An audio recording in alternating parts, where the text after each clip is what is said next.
Yesterday at our family dinner, when I announced I was selling my company, my mother finally looked me in the eyes and said, "So you finally realized what a failure you are." She had no idea I had just sold my company to Google for $280 million. The familiar scent of my mother's signature pot roast filled our cramped dining room, mingling with the tension that always seemed to accompany our family gatherings. My brother Tom sat there smugly picking at his food while occasionally glancing at his phone, probably drafting another email about his latest revolutionary business idea.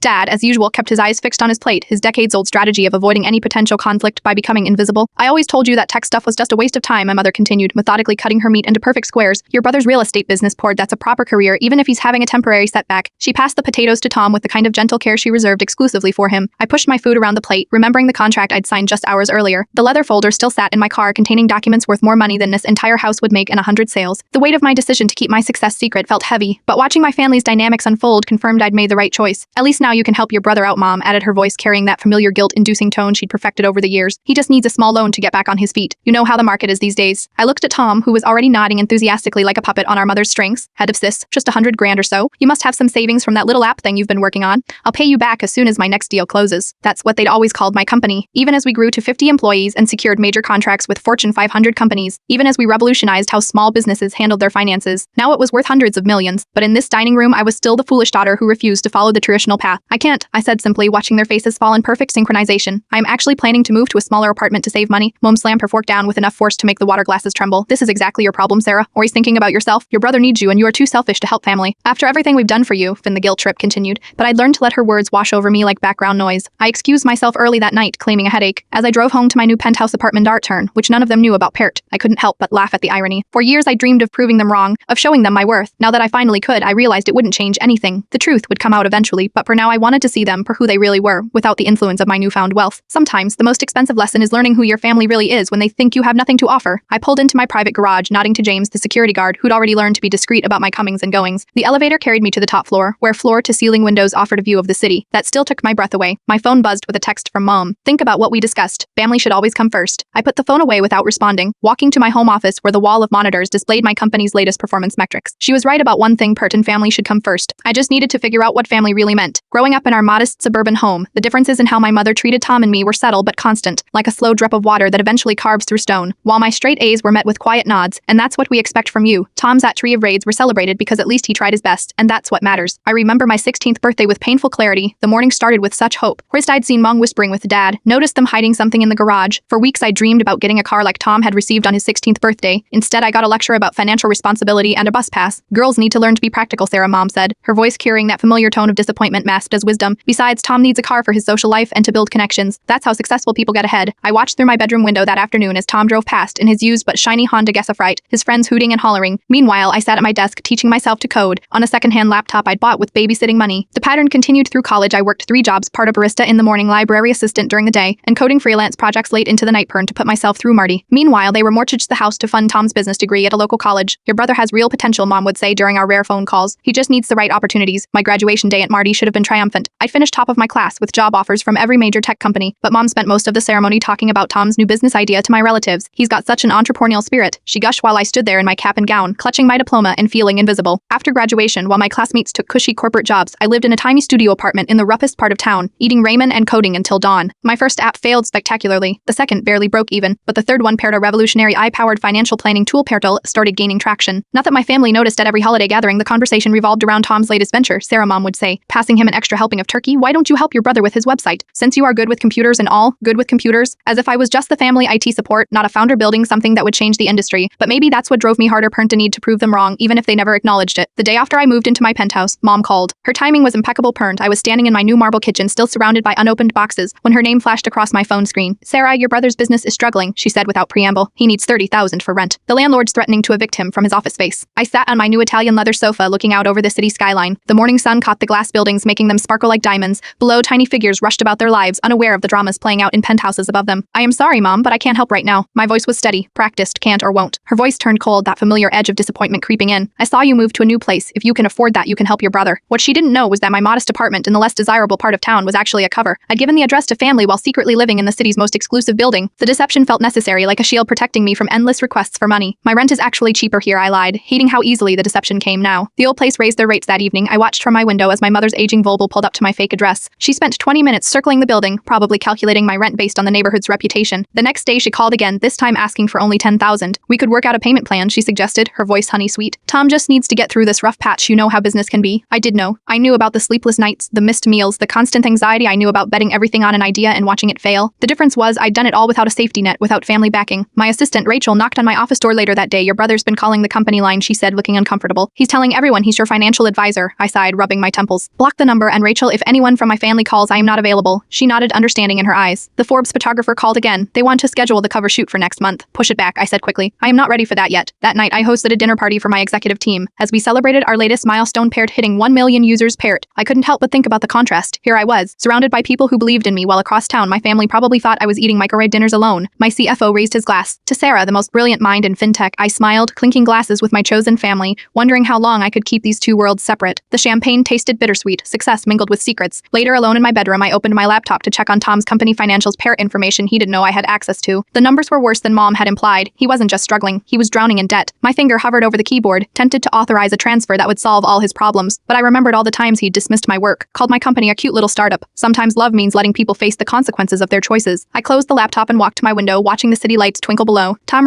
would probably find another reason to need money. Mom would probably find another way to make me feel guilty. But for now, in this moment, I had peace in my decision to maintain the surface calm, even as the waters ran deep beneath. Your brother's going to lose everything, Mom sobbed into the phone on a rainy Tuesday morning. The bank's threatening foreclosure on his house. Can't you at least offer your apartment as collateral for his loan? I stood in my home office, watching raindrops race down the floor-to-ceiling windows. Each drop carried a memory of every time I'd been asked to sacrifice for Tom's dreams. That's not possible. I am renting, remember? The lie felt heavy on my tongue, and my credit isn't great right now with the company's situation. Then what about a personal loan? You must have some savings. Her voice took on that familiar manipulative tone. Remember when you were little and broke your piggy bank to buy Tom new cleats for soccer? He needs his sister now more than ever. The irony was suffocating. I had more money than our entire family had ever seen, yet here I was being guilt-tripped over a few $1,000s. My company's acquisition paperwork sat on my desk, the final details being worked out by a team of lawyers. Sarah, she continued, her voice cracking, if you don't help, I'll have to sell my house. Is that what you want? To see your mother homeless because you are too selfish to help? I closed my eyes, remembering the countless times I'd eaten ramen for dinner so I could afford hosting fees for my first app. Where was their concern then, Mum? I don't moan me, she snapped. Your father and I gave up everything for you kids. We deserve better than this. Later that day, my father called Parrot a rare occurrence that immediately set off alarm bells. Princess, he said, using my childhood nickname for the first time in years. I know your mother can be intense, but Tom's really in trouble this time. He's got a wife and kids to think about. And what about me, Dad? When I was starting out, struggling to make rent, where was this family concern? Silence stretched between us like a chasm. Finally, he sighed. You were always the strong one, Sarah, the independent one. We knew you'd figure it out. That night, I lay awake in my king-sized bed, wondering if I was being cruel. The Egyptian cotton sheets felt suddenly scratchy, my success an uncomfortable weight. But then I remembered all the times they dismissed my dreams, belittled my choices, favored Tom. My phone buzzed with a text from Tom. Hey sis, remember when we were kids and you said you'd always have my back? I really need my big sister right now. I stared at the message until my vision blurred. The childhood memory he referenced was actually the opposite parent. He had promised to have my back right before letting me take the blame for breaking Mom's favorite vase. The next morning, I received an email from my lawyer. The acquisition was ready for final signatures. In less than a week, I would officially be worth hundreds of millions. The timing felt like a cosmic joke. During my lunch break, I drove past Tom's office building. The parking lot was empty except for his Mercedes parked leased, I knew. With money he didn't have through the window, I could see him pacing, phone to his ear, probably trying to secure another loan. I could end their financial troubles with a single transfer, but would that really help them? Or would it just enable more of the same behavior that got them here? That evening, Mom sent a family group text. Emergency family meeting this Sunday. Glyphins mandatory. We need to discuss the future of this family, I replied with a simple can't make it working. Then I turned off my phone and poured myself a glass of wine that cost more than Tom's monthly car payment. Sometimes the deepest cracks in a family aren't caused by what we do, but by what we choose not to do, and sometimes those cracks need to widen before they can truly heal. The Forbes article dropped on a Tuesday morning. The woman revolutionizing financial AI. My face smiling confidently in a blazer I'd specifically chosen to look approachable yet powerful, stared back at me from newsstands across the city. My phone exploded with notifications before I'd even finished my morning coffee. First came the industry congratulations, parents, CEOs, investors, and colleagues I'd worked with over the years. Then the high school acquaintances emerged from the woodwork, each message more enthusiastic than the last. Finally, my mother's name appeared on my screen. The message was brief. Is this true? Why didn't you tell us? I watched as more messages flooded in. Tom. Hey sis, we should talk about some investment opportunities. I've got some amazing ideas that can triple your money. Dad, your mother's very upset. You need to call her. Within hours, they were all at my fake apartment's door. I watched through my building's security camera as they argued with the confused tenant who actually lived there. Mom was gesturing wildly. Tom was trying to charm his way inside, and Dad stood back, looking lost as usual. Miss Wilson, my real building's doorman, called up. Your family is trying to reach you at your old address. Should I inform them of your actual residence? No, James. But thank you for checking. I spent the day fielding calls from reporters while watching my family's increasingly frantic attempts to reach me. My assistant had to block 17 different numbers per. Apparently, Tom had recruited his entire office to try to get through to me. The local news ran a feature that evening. Local tech render sells company and restored deal. They included footage of my old high school interviews with former teachers. Mr. Peterson, my computer science teacher, beamed with pride as he showed off a project I'd done in his class. Sarah always had that special spark, he said. Mo must have seen it because her next message was different. We always believed in you, sweetheart. We're so proud. proud. Please come home so we can celebrate as a family. I laughed out loud in my empty penthouse. Always believed in me. I typed back, then deleted it. Some responses weren't worth the energy. The next morning, my mother had somehow tracked down my office address. She stood in the lobby, clutching her purse, looking small against the modern glass and steel architecture. Security called up. Here's a woman claiming to be your mother here. She's quite insistent. I watched her through the security feed, noting how she'd worn her church dress, probably thinking she was coming to celebrate her daughter's success. Instead, she was about to learn just how deep the wound she'd inflicted ran. Send her up, I said finally. But only her mom stepped into my office, her eyes widening at the view, the expensive furniture, the wall of awards I'd never mentioned at family dinners. Sarah, she breathed. This is big incredible. What do you want, Mom? I want to understand why my daughter lied to us for years. Why you let us think you were struggling while you were sure this. She gestured at my office. Would it have made a difference? I asked quietly. Would you have treated me differently if you'd known? Or would you just have asked for more money? More often? She flinched as if I'd slapped her. We're your family. Of course it would have made a difference, really.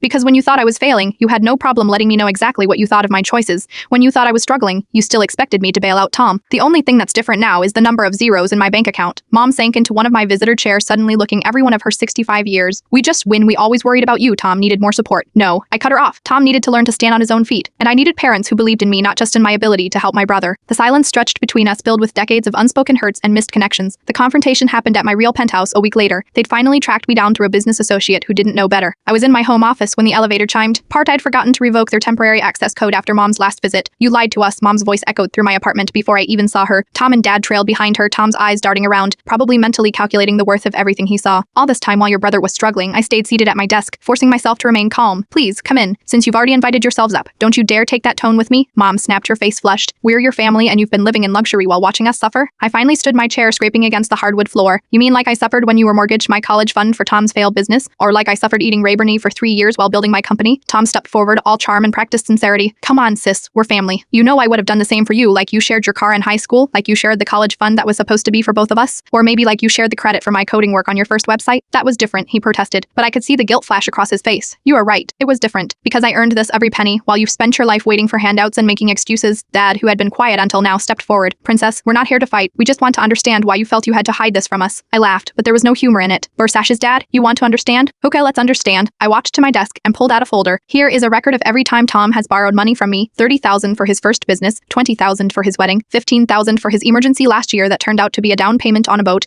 Those were investments, Tom protested weakly. No, those were handouts. And here's the best part, parent, even after all that, even after watching me build a successful company, you still treated me like I was nothing. Until today, until you saw this, I gestured around at my penthouse. We were trying to protect you, Mom insisted. We didn't want you to get too confident and make mistakes. Protect me by constantly undermining me, by always favoring Tom, by making me feel like I was never good enough. The truth poured out, parent, years of resentment, of being the family A-team even before I was successful, of never being enough unless I was giving something. And now what? I continued. Now that you know I am wealthy, suddenly I am the daughter you are proud of. Suddenly my little lapsing is worth talking about, Sarah. Mom's voice cracked. We love you. We've always loved you. No, Mom, you love what I can do for you. Tears a difference. Tom stepped forward again, his salesman smile in place. Look, sis, we can work this out. I've got some great investment opportunities. Stop. My voice was ice. Just stop, get out, all of you. But we're family, Mom protested. Family. I walked to my window, looking out at the city. Family supports each other. Family believes in each other. Family doesn't only show up when they need money. You are being dramatic, Tom scoffed. This is what families do. They help each other. I turned back to them, suddenly tired. You are right, families do help each other. But this isn't help, parent, it's dependency. And I am done enabling it, so that's it. Mom's voice was small. You are choosing money over family. No, Mom, I am choosing myself. For the first time in my life, I am choosing myself. They left eventually, Mom in tears. Tom, angry, Dad, silent as always. As the elevator doors closed on them, I felt something break inside me. Parent, but also something heal. 6 months later, I sat in my office, looking at a family photo from years ago. We were all smiling, parent, Mom, Dad, Tom, and me. Parents standing in front of our old house. The photo was taken before money became our family's language of love, before success and failure became our measuring sticks. Mom still calls, but now it's different. The desperation for money has been replaced by awkward attempts at reconciliation. Sometimes she sends recipes, parent, my favorite childhood dishes that she used to make before Tom's needs consumed all her attention. I haven't cooked any of them yet, but I keep them in a folder on my desk. Tom's business finally failed completely, but surprisingly, it turned out to be the best thing that could have happened to him. He landed on his feet, working an actual job for the first time in his life. Last I heard, he was a sales manager at a tech company, using his natural charm in a structured environment. He sends me his in updates sometimes, and I notice he stopped calling himself an entrepreneur. Dad, unexpectedly, has become the bridge builder. He reached out independently, not asking for anything, just wanting to talk. I failed you, he said during one of our coffee meetings. I thought staying neutral was the same as being fair. It wasn't. I've learned that family isn't about unconditional giving, Perder. It's about mutual respect and understanding. My closest family now includes Rachel, my assistant, who's become more like a sister. Marcus, my CFO, who believed in my vision when even I had doubts. And Jennifer, my mentor, who taught me that boundaries aren't walls, they're foundations. The company continues to grow. We've expanded internationally and our user base has tripled. But more importantly, I've grown. I no longer feel the need to hide my success or apologize for my boundaries. I still help my parents occasionally, but on my terms. I set up a modest monthly allowance, paired enough to ensure they're comfortable, not enough to enable old patterns. They're learning to see me as Sarah, not just a successful daughter or a source of financial support. Yesterday, Mom called just to ask how I was doing. No requests, no guilt trips. We talked about her garden, my recent vacation, the weather, mother. It was stilted and a bit awkward, but it was real. She even asked about my work, actually listening when I explained our latest project. Tom and I had lunch last week. He apologized, not in words, but in the way he talked about his new job with pride instead of shame, in how he insisted on paying for his own meal. I get it now, he said as we were leaving. Why you couldn't keep rescuing me. I needed to fall to learn to stand. The Forbes magazine with my cover story is framed in my office alongside the first dollar I earned from my company. Sometimes when I look at them side by side, I think about how success isn't just about making money. It's about becoming the person you were meant to be, even if that person doesn't fit your family's expectations. Dad called this morning. Your mother and I are downsizing, he said. We found a nice condo we can afford on our own. We want you to be proud of us too. I felt tears prick my eyes. I am Dad. I really am, as I write this in my penthouse office, watching the sunset paint the sky in shades of pink and gold. I realize that sometimes the hardest part of success isn't achieving it. It's learning who you really are once you have it and teaching others to see that person too. The photo on my desk shows my old family, but my office is filled with pictures of my new one perder, my team at company retreats, celebrations with friends who became family mentors, who became parents in all the ways that matter. And maybe that's the real success story, not the millions in my bank account, but the family I chose and the boundaries I learned to set with the family I was born into. Mom texted earlier. My tide of making your favorite lasagna this Sunday. No pressure, just if you want to come. I haven't replied yet, but I am considering it. After all, family isn't something you have or don't have, parent, it's something you build, one careful brick at a time on a foundation of truth and mutual respect. Sometimes it means coming back, and sometimes, like now, it means creating something entirely new from the pieces of what was broken.